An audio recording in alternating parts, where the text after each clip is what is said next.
Click the subscribe button and press the bell icon for all notifications. प्रतिस्थापन विधि से हमें समीकरण को हल करना सीखना है।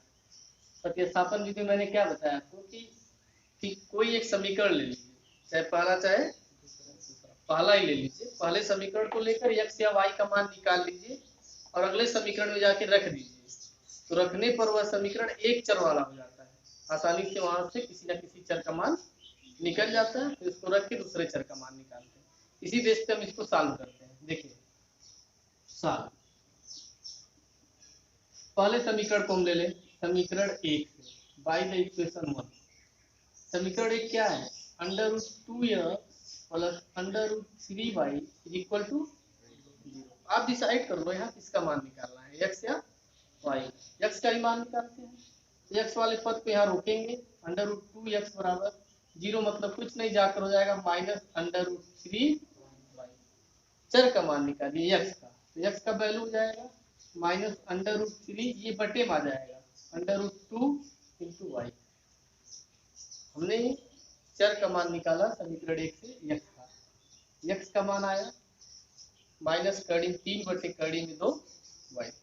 क्या करेंगे, समीकरण एक से निकालें, फिर समीकरण में जाके इस मान को रखेंगे समीकरण 2 में लिख देंगे। समीकरण 2 में रखने पर या प्रतिस्थापन विधि है प्रतिस्थापित करने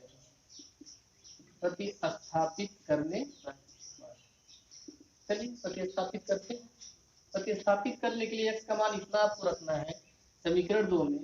तो समीकरण 2 है √3, x के स्थान पे इतना मान, इतना का मतलब -√3 upon √2 into Y minus √8y is equal to 0। देखिए एक चर में हो गया, यहाँ भी y यहाँ भी y। यहाँ से आप y का मान निकाल लेंगे। y का मान कैसे निकलेगा, मल्टीप्लाई कर दीजिए, माइनस √3 करड़ी गायब। जब दो करड़ी में कई संख्या रहे तो करड़ी गायब, 3 हो जाएगा 3y बटे √2 and minus √8y is equal to 0। LCM ले लीजिए लघुत्तम, √2 और √2 और 1 का एलसीएम √2 हो जाएगा। तो -3y माइनस √2 से गुणा करेंगे, √8 में √2 से गुणा करेंगे तो हो जाएगा √8 दूनी 16। 16 को तोड़ेंगे तो 4 चौके 16 अर्थात 4 आ जाएगा इसका आंसर मिला जुला के। √8 और √2 का मल्टीप्लाई √16 मतलब 4 हो जाएगा। ये 4y बराबर 0, 0 से गुणा कर दीजिए। 3y माइनस 4y, माइनस का 3 4 कितना हो जाएगा, माइनस का 7y बराबर 0। ओह y इज इक्वल टू 0 अपान -7, 0 अपान -7 का मतलब 0। इस तरह से y का वैल्यू हमने निकाला 0 आ गया। y का वैल्यू हमें क्या मिला, 0। अब क्या करते हैं, जहां से मान निकालते हैं, x का मान हमने निकाला था ना, तो जो भी मान आता है उसी में ला के रख देते हैं। देखिए y का मान आया, y का मान ला के इसी में रख देंगे आप। तो इस तरह से x का 100, अतः x बराबर -√3 √2 इंटू वाई है, y का मान 0 आ गया, गुणे 0। किसी भी संख्या में 0 से गुणा करते हैं उसका जब क्या हो जाएगा, इस तरह से हम लोग का आंसर आ गया। लिख देंगे लास्ट में, अतः x is equal to 0 and y is equal to 0 is our right answer. Check करने के लिए x का मान और y का मान 0 रखिए सभी किसी समीकरण में। पहले समीकरण में रखते हैं, कर्डिंग 2 x का मान 0, कर्डिंग 2 सुना है 0 प्लस y का मान 0, कर्डिंग 3 सुना है 0, 0 प्लस 0 बराबर 0। इसका मतलब आंसर क्या है, सही। इस तरह से आप सारे पार्ट को आसानी से हल कर सकते हैं। Thank you. जी प्रतिस्थापन विधि से समीकरण कैसे हल करते हैं। प्रतिस्थापन विधि से हल करने के लिए दो समीकरण है। हल करने का मतलब होता है x और y का मान ज्ञात करना, वही समीकरण के हल करने का सेंस हुआ। सॉल्यूशन ऑफ इक्वेशन मतलब समीकरण का हल, x y का मान निकालना है। दो समीकरण दिया है, दो चर वाला समीकरण भी है। x plus Y is equal to 14 and x minus Y equal to 4। तो हम इसको प्रतिस्थापन विधि में कैसे हल करते हैं, क्या रूल अपनाते हैं प्रतिस्थापन विधि के लिए, पहले आप इसको समझिए। तो प्रतिस्थापन विधि के लिए कुछ टिप्स है। टिप्स नंबर फर्स्ट है कि समीकरण एक या दो से आप x या y किसी एक का मान निकाल लीजिए, चाहे x का मान निकाल लीजिए चाहे y का। जनरली आप समझिए कि आप पहले समीकरण से x का मान निकाल लीजिए समीकरण नंबर 1 से, और उस x के मान को ले जाकर समीकरण नंबर 2 में रख लीजिए और कुछ नहीं करना। समीकरण नंबर 1 से आप x का मान निकाल लीजिए और उस मान को ले जाकर क्या करिए समीकरण नंबर 2 में, और आप कोई टिप्स अपनाइए। आइए इस टिप्स पे हम लोग काम करते हैं, इसको सॉल्व करते हैं। पहला समीकरण यही है, x plus Y is equal to 40, x plus Y is equal to 40। पहला समीकरण यही है ना, x plus Y is equal to 40। यहाँ से हमने कहा पहले समीकरण से आप x का मान निकाल लीजिए, तो x का मान निकालेंगे तो कितना हो जाएगा, y को उधर ट्रांसफर करना पड़ेगा, अर्थात 14 माइनस वाई हो जाएगा। पहले समीकरण से x का मान हमने निकाल लिया, 14 माइनस वाई आया। अब इसको ले जाकर आप समीकरण 2 में रख दीजिए, समीकरण 2 में रखने कितना आसान तरीका। जनरली तो रूल यह है कि समीकरण कोई समीकरण लीजिए, वहां से x या y किसी का मान निकाल लीजिए, कोई दिक्कत। लेकिन हम लोग एक रूल को अपनाएंगे कि समीकरण फर्स्ट लिए वहां से x का मान निकाल लिए। x का मान आया 14 माइनस वाई, इस मान को ले जाकर आप समीकरण 2 में रख दीजिए। समीकरण 2 यही है आपका, x minus Y is equal to 4, यही समीकरण 2 है। इसमें x के स्थान पे हमें 14 माइनस वाई रखना है, यही x है, x के स्थान पे 14 माइनस वाई हमने रख दिया, राइट, और minus Y is equal to 4, ठीक है ना। x के स्थान पे 14 माइनस वाई और minus Y is equal to 4।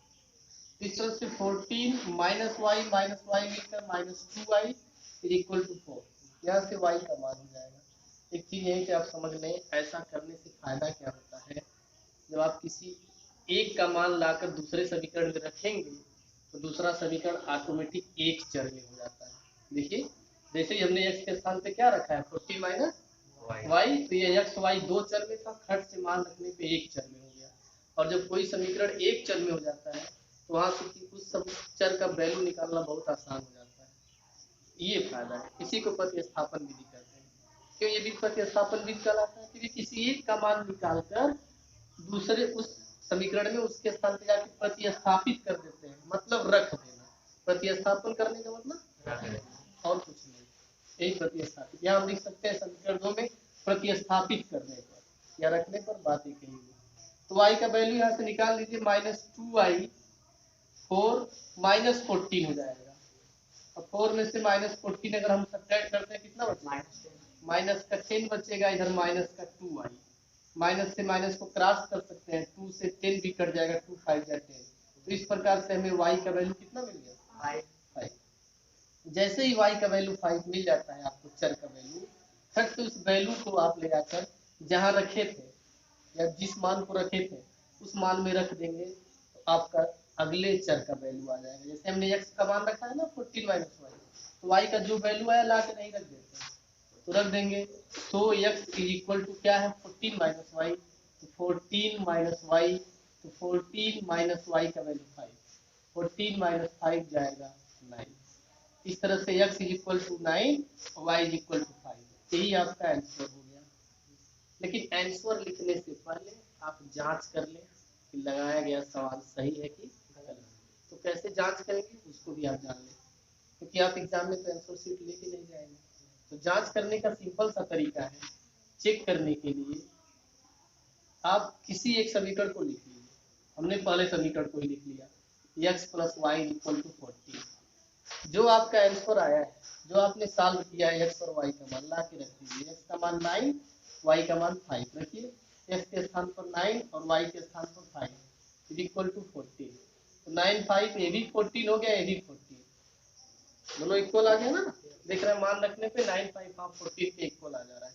हमने यह पाया यहाँ पे कि LHS और RHS दोनों साइड आपस में बराबर है, अतः कर दें या सो लिख दें, x is equal to 9 and y is equal to 5 is our right answer. यही था। एक बार फिर से पूरी चीज को समझें। प्रतिस्थापन विधि से समीकरण को हल करने के लिए किसी एक समीकरण को लेते हैं, वहां से किसी एक चर का मान निकालते हैं, जिस चर का मान निकालते हैं उस चर के स्थान पर जाकर दूसरे समीकरण में रख देते हैं। पहले समीकरण से x का मान निकाला, दूसरे समीकरण में x के स्थान पे लाके रख दिया उस मान को, खट से एक चर वाला समीकरण बन जाता है और उस चर का मान आ जाता है। जैसे ही उसका मान पाते हैं वो इसके स्थान पे लाके रखते हैं, दूसरे चर का मान आ जाता है। जो भी आंसर है उसको इसी समीकरण में रख के चेक कर लें, LHS RHS यदि सेम आता है समझिए हमारा आंसर सही, नहीं आ रहा है तो कहीं ना कहीं मिस्टेक है। ठीक है, इसको आप लोग अच्छे से नोट कर लें। इसके बाद देखते हैं नेक्स्ट क्वेश्चन।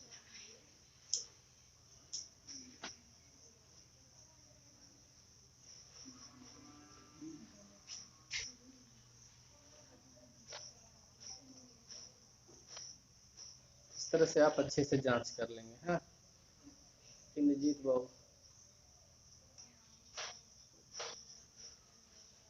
इसी आधार पे और आप लोग सारे क्वेश्चन लगा लेंगे।